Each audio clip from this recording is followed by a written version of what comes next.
Muitíssimo bom dia, como é bom estarmos aqui mais uma vez na presença de Deus, buscando ao Senhor na leitura do Evangelho, da Palavra. Tô vendo a galera chegando aí, a galera da Pedra pra Rocha, que demais ver vocês aqui, que Deus abençoe muito vocês. Vocês precisam conhecer esse projeto aí no Instagram, da Pedra pra Rocha, meu amigo pastor Rica. Que Deus abençoe vocês em nome de Jesus, viu? Que o Espírito Santo de forma sobrenatural os toque. Como é bom, tô vendo muita gente aqui. Tony Gross. Pera aí que tá dando um barulho aqui no telefone, vamos ver. Aleluia. Muito bem. Tá bom o áudio aí? Como que tá? Tá tudo bem? Muito bem. Bom dia a todos que eu tô vendo aí. Fabão, Guarujá, é isso, Fabão. Tá acabando, é isso mesmo. Reta final, 93 de 100, é isso? Hoje é o dia 93 de 100. O que tá rolando aqui? Meu fone zoou aqui. Calma aí. Vocês estão bem aí? Me fala se tá bom o áudio, se tá tudo bem, se tá tudo na paz, se tá beleza. Eu tava me escutando no fone. O fone falou, não, hoje eu quero participar de outra forma. Tem gente desde o início aí me falando, ó. Tô desde o início. Muito bem, muito bem. Então, dia 93 de 100, vamos continuar buscando a Deus, adorando, buscando a glória e a presença dEle, para que Ele fale conosco. Vamos orar? Pai, em nome de Jesus Cristo, nós pedimos nesta manhã, vem aqui, manifesta a Tua glória em nossas vidas, em o nome do Senhor Jesus. Meu Deus, que o Teu reino se manifeste aqui, que a Tua vontade seja feita na terra como no céu. Pai, em nome de Jesus Cristo, abre o nosso entendimento e derrama-te sobre nós, eu te peço, em nome do Senhor Jesus. Amém e amém. Na hora da oração, já tive uma revelação do que aconteceu com o meu fone. Sabe por que eu estava ouvindo eu mesmo falar?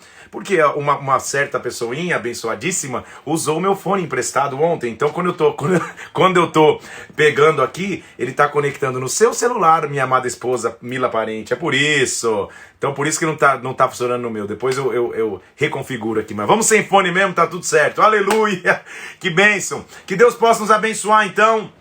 Continua firme na leitura, continua firme buscando a Deus aí. Então, do dia 93 de 100, nós vamos começar diretamente na epístola de Paulo aos Colossenses. Vamos mergulhar nessa então? Vamos lá, deixa eu desativar os comentários aqui. Isso.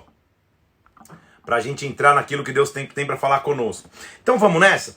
Colossos, ou Colosso, é uma cidade a 160 quilômetros a oeste de Éfeso. Não há indício que, ao escrever essa epístola, Paulo tenha estado em Colosso. Muito possivelmente não. Na verdade, ele antes disso, possivelmente não tenha estado, e quando escreveu, estima-se que ele continuava também preso em Roma. Ele recebe, por algum motivo, a visita do tal do Epáfras, que é um nascido em Colosso, que foi convertido por Paulo em algum momento de sua vida, e plantou a igreja, se tornou líder da igreja de Colosso. Ele recebe a visita de Epáfras, então Paulo recebe essa visita e vai escrever a sua epístola aos Colossenses.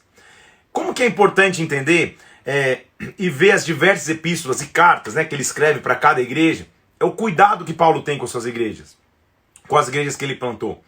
Pense comigo o desafio que é começar a efetivar o evangelho, sendo que não havia nenhuma referência do que era o evangelho. Ele era um pioneiro. Ele foi ser apóstolo aos gentios, e ao ser apóstolo aos gentios, ele foi o pioneiro. Então, por mais difícil que seja, ainda existem hoje povos inalcançados, mas dificilmente você tem a experiência de chegar num lugar totalmente inalcançado pelo evangelho, que jamais se ouviu falar do que é Jesus Cristo, jamais se ouviu falar do que é evangelho. Paulo, na época, ele era um pioneiríssimo, né? Ele estava chegando, colocando as pedras fundamentais nas cidades, contra as estruturas de governo, contra as estruturas de pensamento, contra as estruturas de adoração, de culto. Por isso que a gente vê a recorrente preocupação de Paulo em suas epístolas de dizer, olha, cuidado com as falsas doutrinas, cuidado com os falsos profetas, porque Paulo vinha, lançava a pedra fundamental, começava as igrejas, para depois de um tempo, ele já não estando lá, já que ele não era onipresente, não tinha como ele estar em todos os lugares, vinham falsos mestres, falsas doutrinas, pessoas querendo explorar o povo, pessoas querendo colocar doutrinas estranhas e erradas. Então, a gente vai ver as cartas de Paulo, as epístolas dele, sempre com a preocupação de mostrar cuidado, gente, com a doutrina falsa. Ninguém coloque outro fundamento daquilo que vocês já aprenderam. Então, Paulo, ele fazia um excelente trabalho ao plantar a igreja, colocar no coração, na mente e no comportamento das pessoas aquilo que eles tinham que fazer para receber o evangelho, e depois ele mantinha através dessas epístolas, tudo bem? Especificamente em Colossos, a gente está falando de uma cidade então também debaixo da cultura grega de pensamento. Na cultura grega, eu já te expliquei, existe aquela cultura do semideus, que é um ser que não é Deus, não é homem, ele é semidivino, metade Deus, metade homem. Começou então aquela cultura naquela cidade muito forte de tentar se colocar isso e se falar isso a respeito de Jesus Cristo. Tentando se misturar o fato dele ter vindo em carne com o fato dele ser Deus, dizendo assim, então na verdade ele não é Deus, ele é um semideus. O que obviamente é uma inverdade. Então a gente vai ver Paulo mostrando a autoridade universal de Cristo e mostrando que Cristo é suficiente. Então esse é a base com que nós vamos ler essa epístola hoje. A gente vai ver que são epístolas pequenas, a gente vai entrar então em 3 aqui hoje, a gente vai ler Colossenses, Tessalonicenses e vai começar 1 Timóteo, tá? Vamos nessa? Colossenses capítulo 1, versículo 1, primeiro ele sempre se apresenta, Paulo, apóstolo de Cristo Jesus, ele se apresenta aos santos e fiéis irmãos em Cristo em Colossos, na cidade que eu já te disse, e ele começa assim, versículo 3, sempre elogiando, porque como um bom líder ele vai sempre jogar lá em cima, e daqui a pouco ele vai começar a falar dos detalhes, tá? Damos graça sempre a Deus, versículo 3, Pai do nosso Senhor Jesus Cristo, quando oramos por vocês, desde que ouvimos a vossa fé em Cristo Jesus e do amor que vocês têm para com os santos. A gente ora por causa da esperança que vos está preservada nos céus, da qual antes ouviste pela palavra da verdade do Evangelho. Chegou até vós, como também todo mundo está produzindo fruto e crescendo, ou seja, o Evangelho está crescendo em todo lugar, a gente dá graças a Deus. Vocês foram instruídos, versículo 7, segundo o Epáfras, que é o cara que eu te falei que foi o plantador e o líder da igreja de Colosso. Paulo então ora por eles, versículo 9. Por essa razão, também nós, né, ele está falando eles, né, normalmente quando ele fala esse nós é ele, Timóteo, Barnabé, o time de Paulo, desde o dia em que ouvimos, não cessamos de orar por vós e de pedir que transbordeis em pleno conhecimento da sua vontade e toda sabedoria e entendimento espiritual. Ou seja, que vocês tenham entendimento.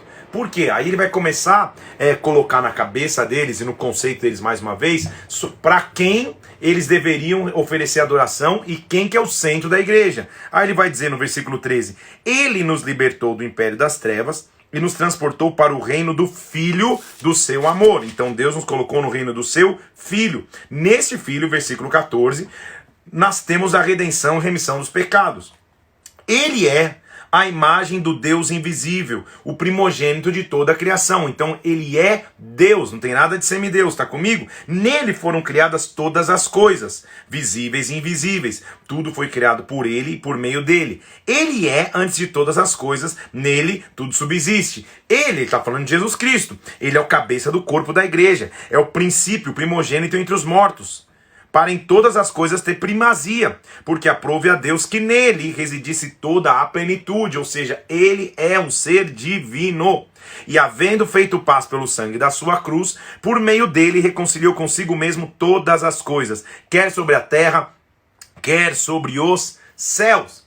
Então ele reconciliou tudo em Deus. Ele fez a obra, e vós outros também, que antes eram estranhos e inimigos, agora ele vos reconciliou no corpo da sua carne, ou seja, ele veio em carne, mas mediante a sua morte nos tornou santos, inculpáveis e irrepreensíveis. Se é que vocês permanecem na fé, alicerçados, não nos deixando afastar da esperança do Evangelho, que vocês ouviram, que foi pregado para toda criatura do céu, do qual eu, Paulo, me tornei ministro. Ou seja, lembrem-se a quem vocês servem, mais ou menos isso que Paulo está dizendo. Lembrem-se da presença daqueles que vocês servem, nele habita a plenitude, ele é divino, ele veio em carne, mas ele é Deus, é o que Paulo está mostrando. Então, eu me alegro nos sofrimentos que eu tenho por vocês, versículo 24, lembra que ele está preso. e preencho o que resta das aflições de Cristo na minha carne, a favor do seu corpo, o que é a igreja. Ou seja, eu estou me entregando para que a igreja receba a essência do evangelho. Eu me alegro em passar as tribulações, Paulo está dizendo. A igreja, ou esse evangelho, do qual, versículo 25, eu me tornei ministro, de acordo com a dispensação da parte de Deus que me foi confiada a vosso favor, para dar pleno cumprimento à palavra de Deus. O ministério que antes estava oculto dos séculos das gerações, agora todavia se manifestou aos seus santos. Então Paulo está meio que apresentando as credenciais, né? Olha, pela graça de Deus eu me tornei ministro desse evangelho, que antes estava oculto para as antigas gerações, mas agora ele se manifestou para nós, os quais Deus nos dá a conhecer, qual seja a riqueza da glória e do mistério entre os gentios. Qual que é a riqueza da glória? Qual que é a riqueza desse ministério? Paulo vai resumir a nossa frase de hoje, que é, versículo 27, Cristo em vós, a esperança da glória. Então a nossa frase de hoje, Cristo em nós, a esperança da glória. Cristo em mim, a esperança da glória. O que eles estão dizendo? Cristo é a nossa esperança. Cristo é a nossa resposta. Cristo é o que nós precisamos.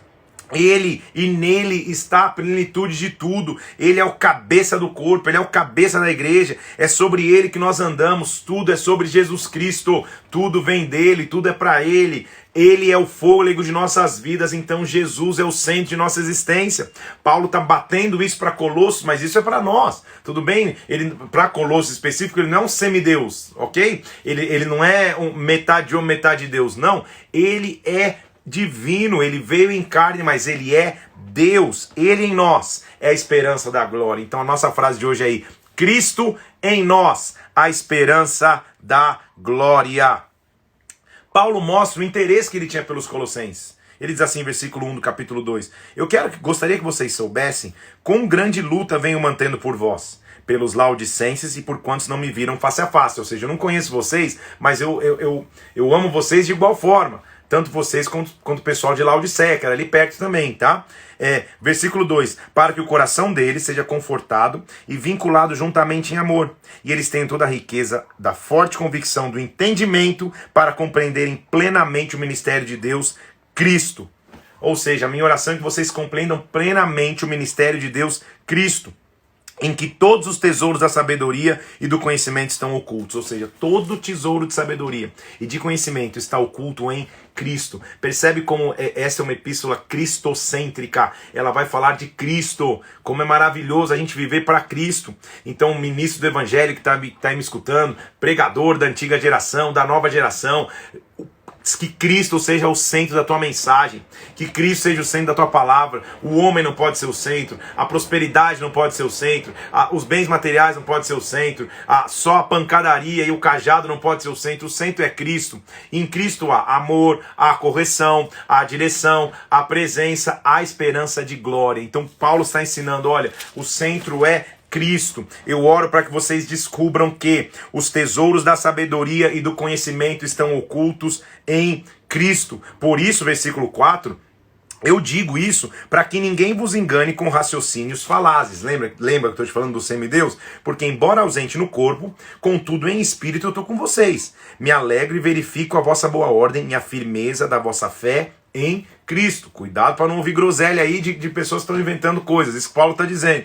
Versículo 6. Ora, como recebestes Cristo Jesus, o Senhor, assim andai nele, em Cristo Jesus. Como? Radicados, edificados, confirmados na fé que vocês foram instruindo, crescendo em ações de graças. Ou seja, cresçam em Cristo.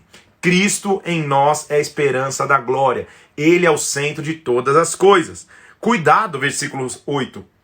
Que ninguém vos venha enredar com sua filosofia vã, com vãs sutilezas, conforme a tradição dos homens, conforme os rudimentos do mundo. Não segundo a Cristo. Cuidado, para não ouvir doutrina errada. Porque em Cristo, versículo 9, habita corporalmente toda a plenitude da divindade. Ele é divino, ele é Deus. Nele estáis aperfeiçoados. Ele é o cabeça de todo principado e potestade. Nele vocês foram circuncidados não por intermédio de mão, mas o despojamento do corpo da carne, que é a circuncisão de Cristo. Ou seja, ele se tornou circuncisão por nós, Paulo está dizendo. Nós fomos sepultados com ele no batismo e igualmente ressuscitados mediante a fé no poder de Deus que o ressuscitou dentre os mortos. Olha que lindo quando ele começa a falar da doutrina da nossa salvação e da nossa fé.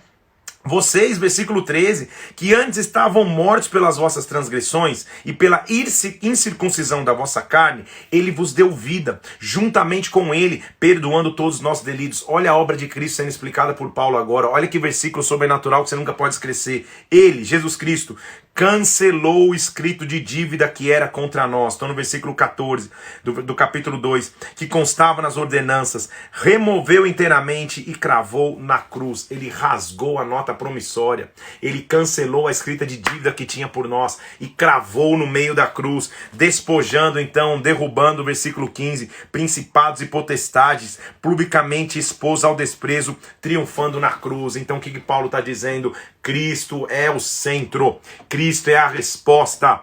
Ele é o caminho, ele é a verdade, ele é a vida. A gente já viu em João 14 isso, mas ele é o centro. Nele habita a plenitude da divindade, nele, e ele é o cabeça de principado e potestades. Ele rasgou a escrita de dívida, ele me deu uma nova chance. Tudo bem? Então, não fica preocupado com pormenores, Paulo está dizendo. Não fica preocupado com coisas que não vão te levar a nada. Por exemplo, ninguém vos julgue por causa da comida e bebida, ou dia de festa, ou lua nova, ou sábados. Ele está batendo diretamente na raiz dos judaizantes que vinham tentar chegar nos gentios e colocar ritos judaicos. Porque tudo isso tem sido sombra das coisas que haviam de vir. Porém, o corpo é de Cristo. O que ele está dizendo? O centro é Cristo. Não fica preocupado só com as práticas. Ninguém seja árbitro contra vocês, com pretexto de humildade, mas cultuando anjos, baseando-se em visões, enfatuando sem motivo algum sua mente carnal. Ninguém te faça adorar anjos, figuras mitológicas, seres. Ninguém te roube a fé. O centro é Cristo, e não retendo a cabeça, da qual todo o corpo, suprido e bem vinculado por suas juntas e ligamentos, cresce o crescimento que procede de Deus. Então vamos seguir o cabeça, que é Cristo. Sempre o centro é Cristo. Independente de onde você estiver, o centro é Cristo. De qual bandeira ministerial, qual placa ministerial você tenha, o centro é Cristo. Se o centro não for Cristo, alguma coisa está errada. É isso que Paulo está nos ensinando.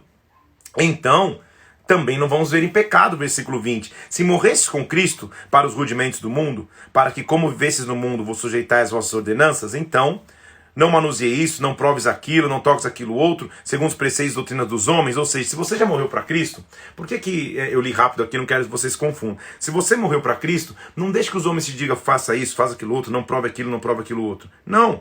O que ele está dizendo é, essas coisas com efeito, pode ter até aparente sabedoria, os ritos, como culto a si mesmo, como falsa humildade. Todavia, elas não têm valor algum contra a sensualidade, ou seja, contra o engano. Não adianta você só fazer ritos se você não tiver Cristo no teu coração. Não adianta você só fazer rezas, repetições, ritos judaizantes ou da cultura pagã, se você não tiver Cristo. O centro é Cristo. Então, versículo 1 do capítulo 3, se você foi ressuscitado com Cristo, busque as coisas lá do alto, onde Cristo vive assentado à direita de Deus. Não preciso mais te mostrar como Colossenses é uma pequena epístola, mas totalmente cristocêntrica.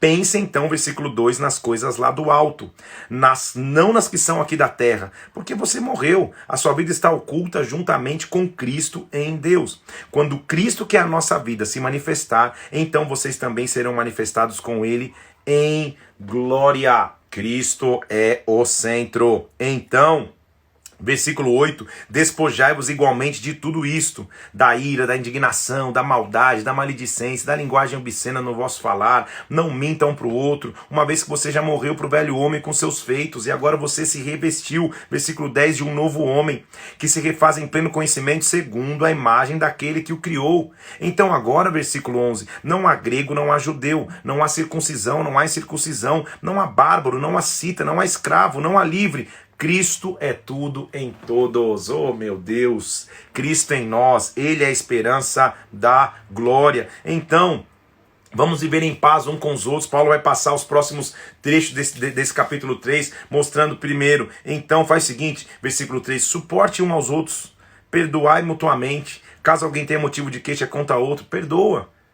Seja a paz de Cristo, versículo 15, o hábito em vosso coração, a qual também fosse chamados em um só corpo, sem agradecidos. Habite ricamente em vós a palavra de Cristo. Aconselhai-vos mutuamente em sabedoria, louve a Deus com salmos e hinos, com gratidão no coração. Em tudo que você fizer, seja em palavra, seja em ação, faça em nome do Senhor Jesus, dando a Ele graças a Deus Pai. Aí ele vai falar dos relacionamentos. Esposas, se submetam ao próprio marido, como convém no Senhor. Maridos, ame a vossa esposa, não a trateis com amargura. Filhos, em tudo obedeçam aos pais. Pais, não irritem os filhos, ou seja, quando Cristo é o centro, tudo fica em paz. Quando Cristo é o centro de uma igreja, tudo fica em paz. Quando Cristo é o centro de uma casa, tudo fica em paz. Quando Cristo é o centro de uma empresa, tudo fica em paz. Então esposa respeitando o esposo, esposo respeitando a esposa, filhos respeitando os pais, pais não provocando ira aos filhos. Então, quando Cristo é o centro, os servos obedecem ao Senhor. O Senhor, estou no versículo 22, os servos obedecem ao Senhor.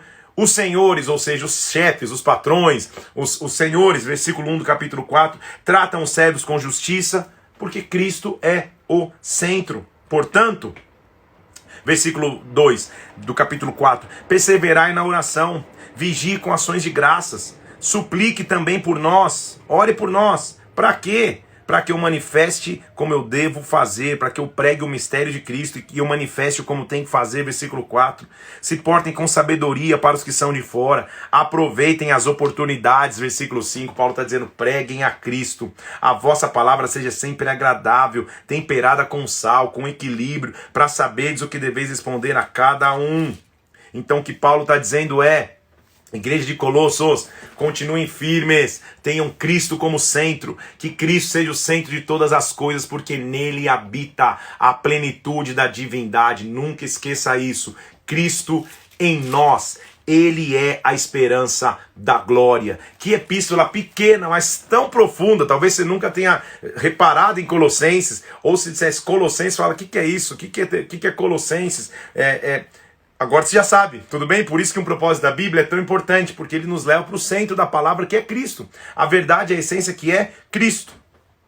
Começamos então agora a primeira epístola de Paulo aos Tessalonicenses.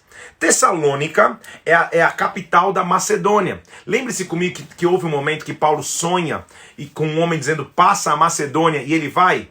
A Macedônia então, que fica no norte da região da Grécia, essa região tem uma capital que se chama Tessalônica. Tessalonicenses são cidadãos ou cidadãos, né? Cidadãos foi mancado. Cidadãos daquela região. São cidadãos daquela região, os habitantes daquela região de Tessalônica. Tudo bem? Então vamos nessa comigo? Só para que você entenda, Paulo e Silas, lembre-se comigo em sua segunda viagem, que eles apanham, são colocados injustamente na prisão por pregar a palavra. Quando eles estavam a caminho da Macedônia, eles apanham, são libertados por Deus de forma sobrenatural da prisão. Isso está descrito em Atos 16, você vai lembrar comigo. Quando eles saem da prisão, eles viajam então cerca de 150 quilômetros em direção sudeste. Eles estavam em Filipos, onde eles apanham. Eles viajam 150 quilômetros, lá eles chegam em Tessalônica. Em Tessalônica, o que eles vão encontrar? Eles vão encontrar primeiro judeus, vão encontrar gregos devotos, que frequentavam sinagogas, também no judaísmo, e eles começam a pregar. Eles começam a trazer a palavra, e aí um grande mover de Deus começa a acontecer em Tessalônica, muitas pessoas começam a receber de Deus. Ele planta então a igreja, o ministério dele chama a atenção de todo mundo, desde oficiais romanos até judeus, que se tornaram oponentes alguns. Lá ele é conhecido como aqueles que estão virando o mundo de cabeça para baixo. A gente vai ler esse versículo aqui, porque eles transformam a realidade daquela cidade. E eles pregam, na verdade, a epístola, que a gente vai ler a primeira aqui, é muito mais de agradecimento por tudo que eles estão vivendo. Como sempre, Paulo vai os alertar contra as falsidades, mas é de agradecimento. Por quê? Porque está acontecendo algo sobrenatural. A cidade era a capital daquela região da Macedônia, um local onde havia uma estrada de muito comércio, de muita passagem do exército romano, e ali Paulo começa a fazer um avivamento. Então, vamos ler o que ele começa a dizer lá em 1 Tessalonicenses capítulo 1, versículo 1, como sempre ele começa se apresentando. Paulo, Silvano e Timóteo, o time dele aí, a igreja dos Tessalonicenses, em Deus Pai, no Senhor Jesus Cristo. Ele começa dando ação de graça, então. A gente sempre dá graça a Deus por vocês. Já percebeu o estilo de Paulo, né? Ele sempre começa agradecendo a Deus por aquelas pessoas que ele está escrevendo. Damos sempre graça a Deus por todos vós, mencionando-vos em nossas orações sem cessar, nos lembrando diante do nosso Deus da operosidade da vossa fé, como que a fé está avançando, da abnegação do vosso amor, como vocês dão amor sem medidas, da firmeza da vossa esperança, reconhecendo, irmãos amados de Deus, a vossa eleição. Vocês foram chamados para isso mesmo. Porque o nosso evangelho, versículo 5, não chegou até vocês tão somente em palavra, mas sobretudo em poder, no Espírito Santo e em plena convicção, assim como sabeis ter sido nosso procedimento entre vós, por amor de vós. Ou seja, a igreja está avançando. Daqui a pouco eu vou dizer qual era o maior desafio em Tessalônica, daqui a pouco eu vou te dizer. Com efeito, vocês se tornaram imitadores nossos. Versículo 6. E do Senhor, tendo recebido a palavra, posto que em meio de muita tribulação, com alegria do Espírito. Vocês, versículo 7, se tornaram modelo, tanto para os crentes da Macedônia e da Acaia. Acaia, lembra que a gente já falou da região da Acaia? A gente falou que eles eram meio que rivais da região da Macedônia, que a região Acaia é a região de Corinto, tá? Então vocês se tornaram exemplos, tanto para a região da Macedônia, quanto para a região da Acaia. Versículo 8. Por quê? Porque de vós repercutiu a palavra do Senhor não só na Macedônia e Acaia, mas também por toda a parte se divulgou a vossa fé para com Deus. Então isso mostra como foi bem sucedido a implantação da igreja de Tessalônica, como foi bem sucedido o avanço do evangelho na Macedônia. Pois eles mesmos, as pessoas que ouviram o que aconteceu com vocês, no tocante a nós, proclamam que repercussão teve o nosso ingresso no vosso meio, ou seja, nossa incursão aí foi bem sucedida. E como vocês deixaram ídolos, vos convertestes a Deus para servirdes o Deus vivo e verdadeiro, para guardardes dos céus o Filho, a quem ele ressuscitou dentre os mortos, Jesus, que nos livra da ira vindoura. Então Paulo vai começar a dizer da importância que foi implantar a igreja e como a igreja foi bem sucedida. O maior desafio em Tessalônica é que começou-se uma falsa doutrina em relação à vinda de Cristo e o dia do Senhor. Nós vamos ver isso bastante segundo a Tessalonicenses. Começou-se a dizer então, primeiro, uma doutrina de que os que estavam morrendo não participariam do dia do Senhor. Então começou uma tristeza, um desespero entre as pessoas. Calma aí, cara, tem muita gente morrendo naturalmente no ciclo da vida, ou morrendo por N circunstâncias, e as pessoas não vão experimentar a plenitude dos tempos com o Senhor. Paulo vai refutar essa teoria. E principalmente começou a se dizer que o dia do Senhor já estava próximo realmente, ele ia voltar ali. Alguns diziam que iam voltar em carne, outros diziam que iam voltar, e já era ali. Paulo dizer, calma, não é tão rápido assim, muita coisa vai acontecer antes, então a gente tem que trabalhar muito, tem que viver muito ainda o evangelho até que a volta de Cristo aconteça. É isso que Paulo vai dizer. Olha só o que Paulo está dizendo. Irmãos, saibam pessoalmente que a nossa estada nunca foi infrutífera aí. E apesar de maltratados e ultrajados em Filipos, lembra que eu falei que ele foi preso? Como é de vosso conhecimento, a gente teve ousadia e confiança em nosso Deus para vos anunciar o evangelho em meio de muita luta. Paulo está lembrando a história de como tudo começou. Lembra que apesar de apanhar, de ser maltratado em Filipos, depois de muita luta, a gente chegou até vocês, galera de Tessalônica. É verdade, versículo 5, que nunca usamos de linguagem de bajulação, como vocês sabem, nem de intuitos gananciosos. Disso Deus é testemunha. Lembram da nossa essência e pureza. Também jamais andando buscando glória de homens, nem de vós, nem de outros. Embora a gente inclusive pudesse, como enviado de Cristo, exigir de vocês manutenção, a gente foi carinhoso com vocês. E a gente sempre quis vocês muito, ou seja, a gente não foi nem pesado a vocês, nem financeiramente, a gente gerou peso em vocês. Assim, versículo 8, querendo-vos muito, estávamos prontos a oferecer-vos não somente o evangelho de Deus, mas igualmente a própria vida. A gente deu a vida aí. Eu quero que vocês recordem, irmãos, do nosso trabalho e fadiga de dia e de noite, labutando para não vivermos à custa de nenhum de vocês e proclamando o evangelho. Paulo está dizendo, a gente pagou o preço para que vocês vivam o que vocês estão vivendo agora. Então, vocês e Deus são testemunhas do modo por que piedosa, justa e irrepreensivelmente procedemos em relação a vós que creram. Saibam que de maneira como pai a seus filhos, a cada um de vós, nós exortamos, consolamos, admoestamos. Paulo está lembrando quem eles eram e o relacionamento que eles tinham para a igreja em Tessalônica.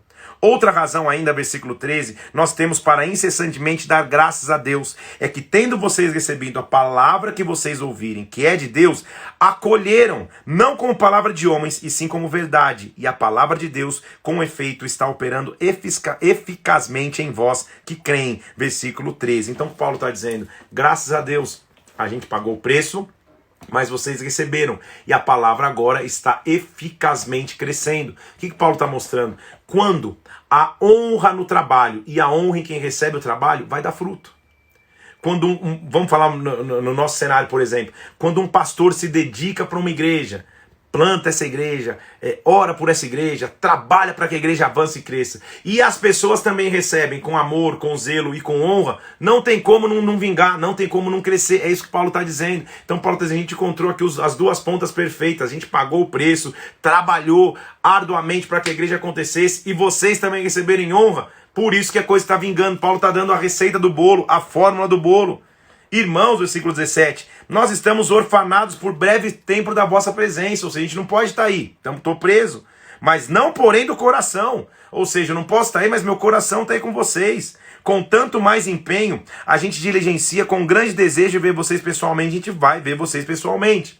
Enquanto isso, versículo 2 do capítulo 3, enviamos a vocês o nosso irmão Timóteo, ministro de Deus no Evangelho de Cristo, para em benefício da vossa fé, confirmar-vos e exortar-vos. Eu lembro disso, Paulo está dizendo, quando a gente esteve em Atenas, como a gente mandou Timóteo aí, para exortar vocês, como é bom que quando não foi possível continuar, vamos ler o versículo 3, a fim de que ninguém se inquiete com as tribulações, porque vocês mesmos sabem que estamos designados para isso, ou seja, não se preocupe com as tribulações que a gente está passando não, só mandei Timóteo aí para dizer que está tudo bem, está tudo em paz. Lembre-se, versículo 4, quando ainda estávamos convosco, predissemos que íamos ser afligidos, a gente falou que a gente ia passar por lutas, o que de fato aconteceu, isso já é de vosso conhecimento.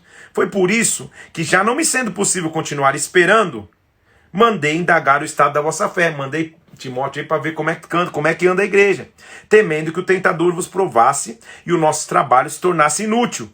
Agora, porém, olha a alegria dele, com o regresso de Timóteo, vindo do vosso meio, versículo 6 do capítulo 3, trazendo boas notícias da vossa fé e do vosso amor, ainda que sempre guardais grata lembrança de nós, eu desejo muito ver vocês, como também a nós e a vós outros. Ou seja, a gente foi consolado acerca de vós, versículo 7, pela vossa fé, apesar das nossas privações e tribulação. Então Paulo está dizendo, graças a Deus, que eu recebi um relatório positivo de Timóteo a teu respeito, por isso eu quero agradecer.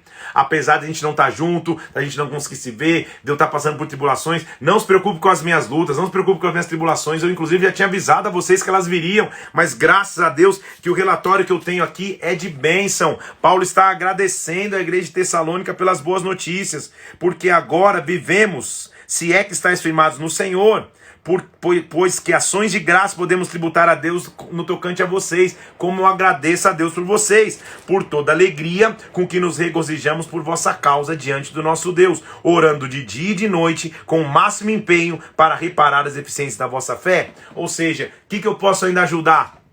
Quais são as deficiências? Mas graças a Deus pelos relatórios positivos. Como é típico de Paulo, ele vai exortar o povo então a continuar na santidade. Finalmente, irmãos, versículo 1. Nos rogamos e exortamos no Senhor Jesus Cristo, que como de nós recebestes, que quanto à maneira que vocês devem viver e agradar a Deus, efetivamente estáis fazendo, continueis progredindo. Então Paulo é líder, né? Ele está falando, gente, tá tudo bem, mas que continue tudo bem. Tá tudo bem, mas não relaxa, não descansa. Tá tudo bem, mas continua. Como? Versículo 3. Esta é a vontade de Deus, a vossa santificação. Vos abstenhais da prostituição, cada um saiba possuir o próprio corpo em santificação e honra, não com desejo de lascívia, como os gentios, porquanto Deus não nos chamou para impureza, e sim para a santificação. Versículo 7. Então Paulo está dizendo, tá tudo bem, mas que continue bem. Vocês estão recebendo o evangelho, mas lembre-se, vivam em santidade, o nosso corpo foi feito para santificação, vivam no amor fraternal, versículo 9. No tocante ao amor fraternal, não há necessidade que eu vos escreva, ou seja, isso não é um problema para vocês, mas só para lembrar. Vocês mesmos por Deus estão instruídos. Amem uns aos outros. Eu sei que vocês estão praticando isso com os irmãos de toda a Macedônia. Contudo, versículo 10, exortamos, continuem assim cada vez mais. Então o que Paulo está nos ensinando como líder? O líder nunca para de cuidar. O líder que chega e fala, não, agora está tudo bem, minha igreja está tranquila, chegou no tamanho que eu queria, as pessoas estão todas maravilhosas, servindo a Deus. É o começo da queda, líder. O líder não pode descansar, o líder tem que falar, olha, tá tudo bem agora? Vamos pro próximo passo? Tá tudo bem aqui? Vamos para o próximo momento? Isso faz parte, esse é o drive, vou falar em inglês. Esse é o motivador do líder. Ele tem que o tempo inteiro motivar as pessoas. Então por isso que às vezes o líder cansa. Por isso que o líder, você olha pro líder e fala, meu Deus, cara, será que o meu líder precisa de... Por quê? Porque o líder o tempo inteiro ele tem que motivar as pessoas, ele tem que ter, o tempo inteiro dizer para as pessoas irem. Se o líder chega e fala, não, agora deu tudo certo, acomodou, graças a Deus, então o líder deixou de sonhar, as pessoas deixaram de crescer. Tudo bem? O líder é sempre aquele que vai enxergar o além, que vai enxergar o a mais. Tá ótimo esse projeto, tá excelente, mas vamos a mais. É isso que Paulo está fazendo. Vocês estão bem, não preciso nem falar com vocês sobre amor, mas continuem se amando. Vocês estão bem, não preciso nem falar com vocês sobre santidade, mas continuem vivendo de santidade. Paulo começa a refutar a teoria de algumas pessoas que estavam dizendo, poxa, infeliz, do que adianta a gente trabalhar, morrer aqui e a gente não vai ver a volta de Cristo, não vai ver a ressurreição com Cristo. Paulo vai mostrar, não, a gente está trabalhando para a eternidade. Olha lá, versículo 13, do capítulo 4. Irmãos, não sejam ignorantes com respeito aos que dormem, os que morrem, para não vos entristecer como os demais, que não têm esperança. Por quê? Se cremos que Jesus morreu e ressuscitou, assim também Deus, mediante Jesus, trará em sua companhia os que dormem. O que ele está dizendo? Aqueles que estão morrendo, que não viram a volta de Cristo, ou seja, a sua esperança não é só ver a volta de Cristo com os teus olhos naturais. Pelo contrário, a tua esperança é que você vai ter uma eternidade com Ele. Não se entristece com isso não, porque começou uma falsa doutrina em Tessalônica, dizendo, olha, do que adianta trabalhar aqui e viver se a gente vai morrer e Cristo não voltou? Olha o que ele diz. Porque, versículo 16, porquanto o Senhor mesmo, dada a sua palavra de ordem, ouvida a voz do arcanjo e ressoada a trombeta,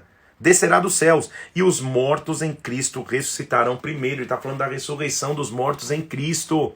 Aqueles que morrerem em Cristo vão passar por uma ressurreição. Depois nós, os vivos, os que ficarmos, seremos arrebatados juntamente com eles entre as nuvens, para o encontro do Senhor nos ares. Assim estaremos para sempre com o Senhor. Ele já está começando a falar de final de tempos. O que vai acontecer nos finais de tempo? Então os que estiverem vivos vão ser arrebatados, mas os mortos em Cristo, todos que morreram em Cristo, vão ressuscitar junto também, para reinar com Ele, para as bodas dele. A gente vai chegar em Apocalipse. Então ele está mostrando que a vinda do Senhor é certa, o nosso papel é vigiar. Irmãos, versículo 1, relativamente aos tempos e épocas, não há necessidade que eu vos escreva, porque vocês mesmos estão inteirados com precisão, que o dia do Senhor vem como ladrão de noite. O dia do Senhor vai chegar. Então faz o seguinte, irmãos, versículo 4, não andem em trevas, para que esse dia não vos apanhe de surpresa, porque todos vocês são filhos da luz, filhos do dia, nós não somos da noite nem das trevas. Então não durmamos como os demais, vigiemos e sejamos sóbrios. Então o que Paulo está dizendo não cochila, só fica sóbrio em vigia, o dia do Senhor ninguém sabe.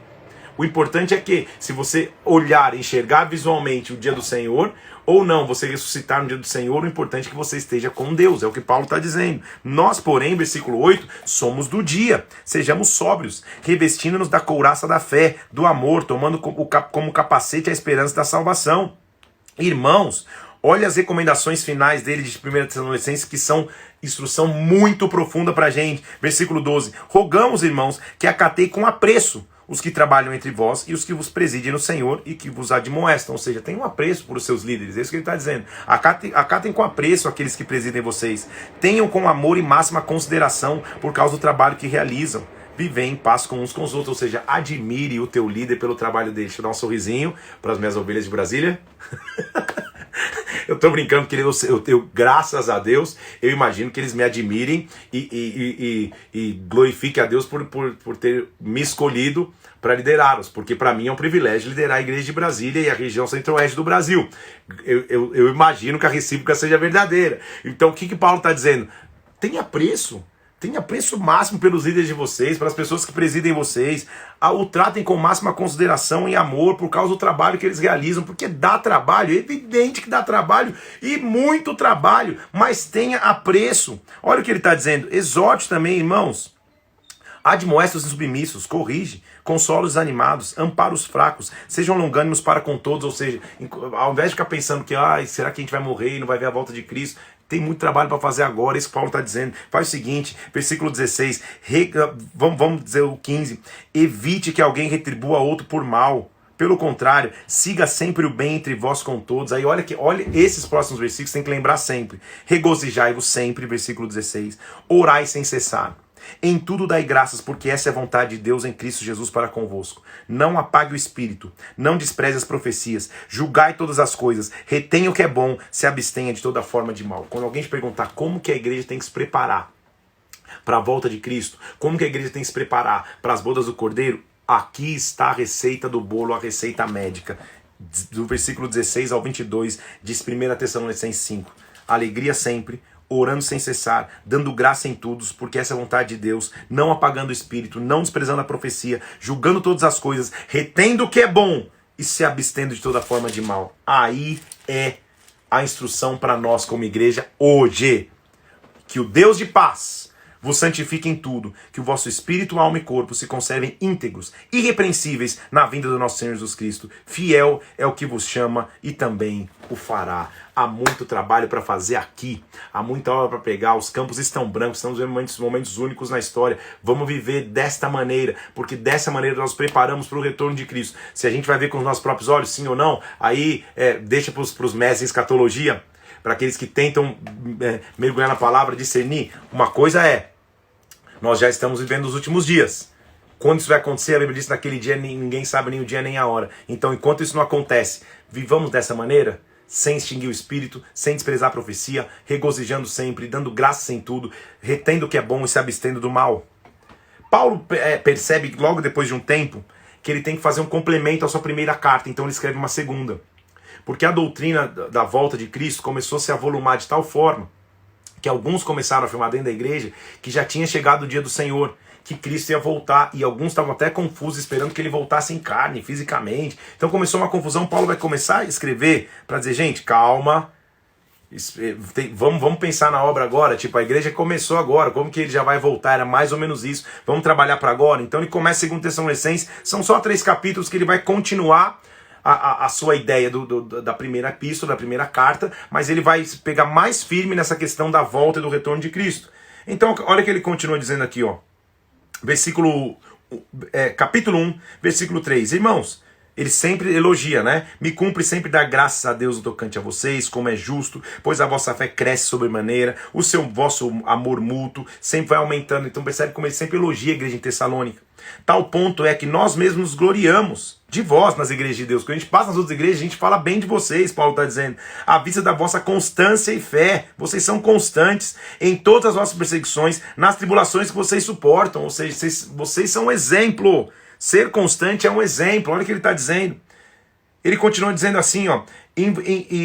Se de fato é justo para com Deus que ele dê paga a tribulação que vos atribulam, a vós outros que sois atribulados, alívio juntamente convosco, quando o céu se manifestar, o Senhor Jesus com seus anjos e seu poder. Ou seja, se é justo Deus recompensar a tribulação, vocês vão receber a paga, porque vocês passam por lutas, mas perseveram. Então, versículo 11, não cessamos de orar por vós, para que nosso Deus vos torne dignos de da sua vocação e cumpra com poder todo o propósito de bondade e obra de fé.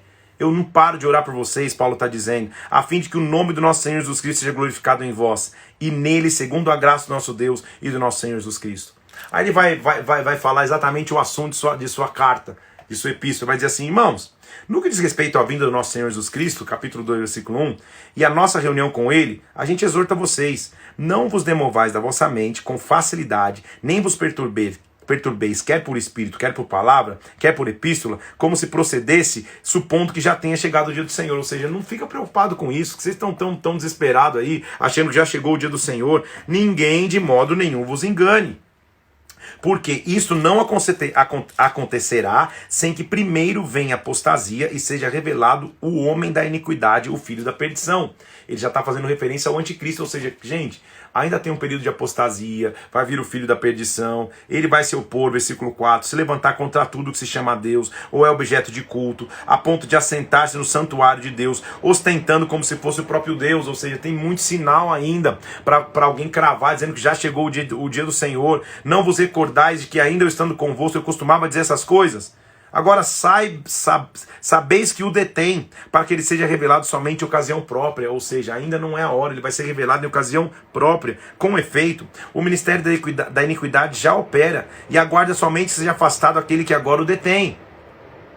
Então será de fato revelado o iníquo, a quem o Senhor Jesus matará com o sopro de sua boca e destruirá pela manifestação da sua vinda, ou seja, lá na frente ele vai ser destronado, o Senhor vai matar com o sopro de sua boca, pela manifestação da sua vinda. Ora, o aparecimento do iníquo, ele está falando do anticristo, segundo a eficácia de Satanás, com todo o poder, sinais e prodígios de mentira, com todo engano e injustiça, que perecem, porque não acolheram o amor da verdade para serem salvos. Vai aparecer. É por este motivo, pois, que Deus lhes manda a operação do erro para darem crédito à mentira, porque no fim vão ser julgados todos quanto não deram crédito à verdade, pelo contrário, deleitaram-se com a injustiça. Ele está dizendo a injustiça, a mentira vai prevalecer de um tempo, e no fim esse julgamento vai chegar. Paulo está explicando. Então, irmãos, qual que é o nosso papel, então? O nosso papel devemos sempre dar graças a Deus por vós, irmãos amados pelo Senhor, porque Deus os escolheu desde o princípio para a salvação, pela santificação do Espírito e fé na verdade. Ele vos chamou mediante o nosso evangelho, para que vocês alcancem a glória de nosso Senhor Jesus Cristo. Irmãos, então, permanecei firmes, guardem as tradições que vos foram ensinadas, guardem o evangelho, seja por palavra, seja por epístola. Ora, nosso Senhor Jesus Cristo mesmo, e Deus nosso Pai que nos amou, e nos deu eterna consolação e boa esperança pela graça, consolem o vosso coração e vos confirmem toda boa obra e boa palavra. Então Paulo está dizendo, antes de ficar só discutindo o dia do Senhor, vamos viver o presente. Vamos viver os dias que a gente está vivendo agora. Paulo estava exortando a permanecer firmes naquele momento. Finalmente, irmãos, Paulo é interessante ver a humildade de Paulo. Ele sempre pede oração no final de suas epístolas. Orai por nós, para que a palavra do Senhor se propague e seja glorificada, como também está acontecendo entre vocês, para que a gente seja livre dos homens perversos, maus, porque a fé não é de todos. Todavia, o Senhor é fiel. Ele vos confirmará e vos guardará do maligno. Nós temos confiança em vós no Senhor, de que não só estáis praticando as coisas que vos ordenamos, como também vocês vão continuar fazendo. Então Paulo está mostrando o quanto de obra tinha que ser feito ali. Ora, o Senhor conduz o vosso coração ao amor de Deus e à constância de Cristo. Pratica os deveres cristãos, sociais, coletivos. Por exemplo, nós os ordenamos, irmãos, em nome do Senhor Jesus Cristo, que vos apartei de todo irmão que anda desordenadamente e não seguindo a tradição que vocês receberam. Pois vocês mesmos estão cientes do modo que vocês convém nos imitar, visto que nunca nos portamos desordenadamente entre vocês. Ou seja, andem em pessoas que não causam desordem. Andam com pessoas que causaram exemplo, nos imitem. Porque quando eu estava com vocês, versículo 10, vos ordenamos isso. Se alguém não quer trabalhar, também não coma. Ou seja, por quê? Nessa doutrina máxima, o pessoal estava meio assim, gente, não tem por que fazer mais esforço, não tem por que trabalhar, não tem por que se esforçar para nada. Já chegou o dia do Senhor. Eu me lembro que na minha adolescência, fui ouvir uma pregação de um homem dizendo que a volta de Jesus estava próxima. Eu devia ter uns 12, 13 anos. Eu cheguei em casa e falei para meus pais, não precisa nem mais estudar. Que prova de matemática, que ir para a escola, Jesus vai voltar mesmo. Então, e era mais ou menos isso. Aqueles caras estavam deixando de viver tanto de maneira correta e na sociedade e espiritualmente, porque não, o dia do Senhor já está próximo, ele já está chegando, vamos só olhar para esse dia. Não, tem muito trabalho para fazer agora. Então é óbvio que os estudos escatológicos são maravilhosos, a gente tem que entender os tempos do fim, mas o que a gente tem que extrair? Tem muito trabalho para fazer. Vamos pregar o evangelho, vamos fazer a palavra de Deus avançar antes de ficar só olhando para os tempos do fim. Vamos trabalhar, inclusive, para que nos tempos do fim ele nos encontre prontos. É isso que Paulo está dizendo. Tudo bem? Então vamos, quem não quiser trabalhar, não come. Pois de fato estamos informados, versículo 11, que entre vocês há pessoas que andam desordenadamente, não trabalhando, antes só se intrometem na vida alheia. Deixa eu ler esse versículo 11, que vai falar dos desocupados. Eu estou informado que há entre vocês pessoas que andam desordenadamente, não trabalham, só se intrometem na vida alheia. Esse versículo, você podia... Só não vai postar esse versículo, ele está dizendo, o desocupado só se intromete, não faz nada e só se intromete. E como tem desocupado? Na tua profissão, no teu ministério, na tua família, não faz nada e só corneta quem faz. É isso que ele está dizendo. Eu estou informado disso agora. A elas, porém, determinamos, exortamos no Senhor Jesus Cristo, que trabalhando tranquilamente como o seu próprio pão. Cada um cria o seu sustento, e não vos cansei de fazer o bem.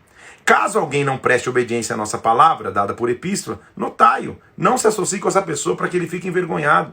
Todavia não o considere como inimigo, advirta-o como irmão. O Senhor da paz, Ele mesmo vos dê continuamente paz em todas as circunstâncias. Vivam em paz. Advirtam as pessoas em amor, cada um faça o seu trabalho, vamos avançar. Isso que Paulo está dizendo, tem muita obra para ser feita. O dia do Senhor está próximo, mas tem muita obra para ser feita. Nós vamos entrar hoje aqui, já vimos então como que Colossenses é cristocêntrico, como Tessalonicenses, Paulo está agradecendo uma igreja fiel, então uma igreja que honra o seu líder, e um líder que honra uma igreja é a fórmula matemática para o crescimento. Paulo adverte para que as doutrinas erradas não entrassem, que eles não ficassem só trabalhando, falando, não, o dia de Deus está próximo, tal, mas vamos pensar no hoje, vamos pensar no agora, vamos fazer o evangelho avançar, inclusive para trabalhar para esse dia do Senhor. E aí agora nós vamos entrar no que a gente pode considerar uma epístola pastoral de Paulo. Por quê? Paulo, nas epístolas que lemos até então, falando às igrejas, ele está falando de maneira apostólica. Ele está falando para as igrejas, corrigindo problemas em alguns casos, exortando em alguns outros, lidando com a deslealdade em outros, mandando perseverar em outros, agradecendo em outros. Paulo está cuidando, supervisionando suas igrejas. Agora, ao invés de escrever para uma igreja ou uma região, ele vai escrever para uma pessoa. E que pessoa é essa? Não é qualquer pessoa, ele vai escrever para Timóteo. Quem é Timóteo? Timóteo representa a continuidade do ministério de Paulo, no sentido que ele é considerado como um filho de Paulo. Timóteo era um rapaz que da região de Listra, da cidade de Listra. Paulo passou em Derbe, Listra, na sua primeira viagem. E ao passar ali, ele encontra um menino, filho de mãe judia e pai grego. E este menino se torna um grande companheiro de Paulo em suas viagens. E meio que um trainee, um estagiário, um sucessor de seu ministério. Então nós vamos ver agora Paulo escrevendo, já talvez numa idade mais avançada, mas ensinando então para uma nova geração como perseverar no evangelho, como perseverar no ministério. Então todo novo líder, todo líder velho ou novo, e toda nova geração principalmente, tem que ler o que Paulo escreveu a Timóteo. Que é o que ele está dizendo, olha, é assim que o ministério tem que acontecer, assim que o ministério tem que continuar.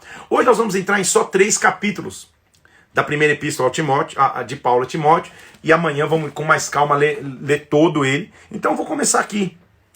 Paulo está mostrando, capítulo 1 versículo 1 do capítulo 1, mais uma vez ele se apresentando. Paulo, apóstolo de Cristo Jesus, pelo mandato de Deus, Deus que me mandou escrever, nosso Salvador, Cristo Jesus, nossa esperança. Para quem que ele vai escrever? Versículo 2. A Timóteo, verdadeiro filho na fé. Deixa eu ler de novo. Verdadeiro filho na fé. Deixa eu ler mais uma vez. Verdadeiro filho na fé. Não há nenhum problema em um líder chamar alguém de filho. Ei filho, ei filha. Por quê? Porque esse é um carinho e mostra paternidade. Tudo bem? Se você sentir paz nisso, amém. Se não quiser chamar, não tem problema. Não há problema em, tudo bem? Tenha liberdade. Verdadeiro filho na fé. Graça, misericórdia e paz da parte de Deus Pai e Cristo Jesus, o nosso Senhor. Paulo vai lembrar um pouco da história. Quando eu estava de viagem rumo à Macedônia, eu te roguei que você permanecesse em Éfeso, para que você admoestasse as pessoas a fim que não ensinasse outra doutrina. Então Paulo está falando, olha, você só não veio com a gente para Macedônia e ficou em Éfeso, porque você era útil lá, você ia admoestar, cuidar das pessoas para que ensinasse a doutrina. A gente vai ver que Timóteo foi mencionado várias vezes por Paulo, quando ele estava preso, quando ele não podia ir em algum lugar, ele mandava Timóteo. Então ele era o representante imediato, era o filho imediato. Por que você estava anunciando lá para Éfeso? Para quê? Para que eles não se preocupassem com fábulas, com genealogias, para que não promovam discussões que não levam a nada. Perdão, não se ocupem de fábulas, genealogias sem fim. Antes, promovam discussões do serviço de Deus na fé. Ou seja, eu mandei você para Éfeso, ficar em Éfeso, para você fazer o povo permanecer na essência do evangelho. Para que você desvie as pessoas dessas coisas. Da loquacidade frívola, na minha Bíblia está escrito, ou da vaidade, da soberba, tá? Que pessoas que se pretendem passar por mestres da lei, mas não compreendem nem o que dizem. Então eu deixei você aí para isso, para que você explique para as pessoas que a lei é boa, versículo 8, se alguém se utiliza dela de modo legítimo, tendo em vista que não se promulga a lei para quem é justo, mas para quem transgride. Ou seja, quem é justo não precisa da lei. Paulo está lembrando disso. Eu sou grato, porque com aquele que me fortaleceu, Cristo Jesus, nosso Senhor, versículo 12, que me considerou fiel, designando-me para o ministério. Ele está lembrando a Timóteo a sua própria história. No outro tempo eu era blasfemo, perseguidor e insolente, mas eu obtive misericórdia. Eu fiz na ignorância, na incredulidade. Porém, transbordou a graça de Jesus com a fé e o amor que há nele, transbordou em mim. Fiel é a palavra, digna de aceitação, que Cristo Jesus veio ao mundo para salvar os pecadores, do quais eu sou o principal. Por essa razão, me foi concedida a misericórdia, para que em mim o principal evidenciasse Jesus Cristo, sua completa longanimidade, servisse eu de modelo em todos aqueles que hão de crer nele para a vida eterna. Assim, Paulo está mostrando para o seu discípulo, para o seu filho, qual que é a sua base? Ao Rei eterno, imortal, invisível, Deus único, honra e glória pelos séculos. Amém. Então, esse é o dever que eu te passo, ó filho Timóteo, segundo as profecias que antecipadamente fosse objeto. Combate firmado nelas o bom combate. Olha só, uma geração ensinando a outra. O que eu te ensino é, combate o bom combate. Versículo 19, mantenha a fé, mantenha a boa consciência, porque alguns estão rejeitando a boa consciência, vieram naufragar na fé. Mantenha a fé, fica firme, Timóteo, mantenha. Olha o meu exemplo, ele está falando, olha como Deus nos chamou, como eu era e como eu sou. Antes de tudo, eu te exorto, versículo 2, use a prática de súplicas, use a vida de oração, intercessão, ação de graça em favor de todos os homens, em favor das autoridades, dos reis, em todo mundo, ore. Isso é bom e aceitável diante de Deus. Paulo está dando a receita para Timóteo. Timóteo, combate o combate da fé. Fica firme, tenha uma vida de oração. Por quê, Timóteo? Versículo 5. Há um só Deus, um só mediador entre Deus e os homens, que si mesmo deu com o resgate para todos, para que a gente deva prestar testemunho em tempo oportuno. Por isso eu fui designado pregador e apóstolo. Mestre entre os gentios na fé e na verdade, ou seja, a essência do ministério é pregar um só mediador. Timóteo, continua combatendo esse bom combate, continua firme. Timóteo ensina as pessoas a orar, enquanto eu quero, portanto, que os homens, versículo 8, que os varões orem em todo lugar, levantem mãos santas, sem ira, sem animosidade. Ele está dando a receita para que Timóteo construísse igrejas saudáveis. Os homens orando com mãos santas, sem ira, sem adversidade. As mulheres em traje decente. Se ataviem com modéstia e bom senso, que tudo tem equilíbrio, não com a cabeleira frisada com ouro ou pérolas, ou vestuário dispenduoso. Lembra que Paulo cuidava disso, para que a sensualidade não entrasse na igreja? Naquela época, lembra que eu falo de instruções contextualizadas. Instruções morais são uma coisa, contextualizadas são outras. Naquela época ele dizia, a mulher aprende silêncio com toda submissão. Eu não permito que a mulher ensine, nem exerça autoridade de homem. Ela fica em silêncio. Isso é na época, gente. Eu estou lendo esse versículo só para você entender que é na época. Porque na época existia muita das sacerdotisas que usavam da sensualidade, as prostitutas cultuais, as mulheres que influenciavam os sacerdotes. Paulo está acabando com essa cultura na época. Tudo bem? Não quer dizer que as mulheres não têm que ficar em silêncio até hoje. Isso é uma direção contextualizada, só para você entender. E aí ele termina. Nós vamos terminar hoje no capítulo 3, mostrando qual que é a qualidade de alguém que aspira o ministério, que aspira o episcopato, ou seja, o ministério, a liderança. É necessário que essa pessoa seja irrepreensível. Versículo 2, capítulo 3. Esposo de uma só mulher, temperante, sóbrio, modesto, hospitaleiro, apto para ensinar, não dado ao vinho, não violento, porém cordato, gentil, inimigo de contendas, não avarento, que governe a própria casa, criando os filhos sob a disciplina, porque se alguém não governa a própria casa, como vai cuidar da casa de Deus? Não seja neófito, ou seja, não seja inexperiente na palavra, para não acontecer que se ensoberbeça e incorra na condenação do diabo.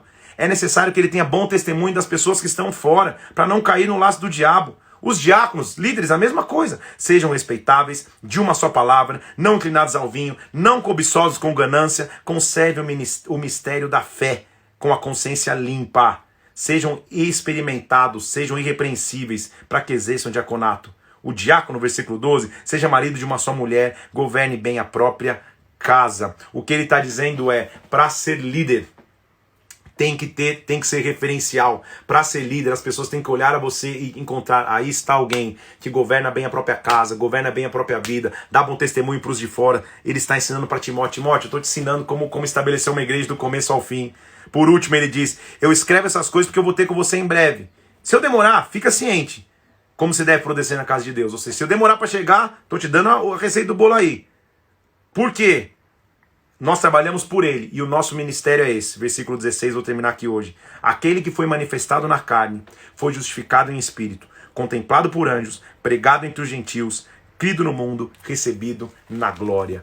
Ele é a essência de todas as coisas. Cristo é o centro. Amanhã, dia 94, a gente vai continuar vendo quais são as recomendações, então, de um homem mais velho para um filho na fé. A gente vai aprender muito, porque é como Paulo nos ensinando como edificar nossa vida, como edificar uma igreja. Cristo em nós, a esperança da glória. Cristo é o centro de tudo. Deus te abençoe. Como é emocionante falar da palavra de Deus, mesmo em epístolas que você nem tinha tanta intimidade. Como é bom ver o que Paulo tinha para nos ensinar através de Cristo. Que Deus te abençoe. Amanhã às 11 horas, dia 94. Admire os teus líderes, porque eles pagam preço por você. Mas tenha a fé centrada em Cristo. Cristo em nós, a esperança da glória. Até amanhã às 11 horas da manhã. Deus te abençoe.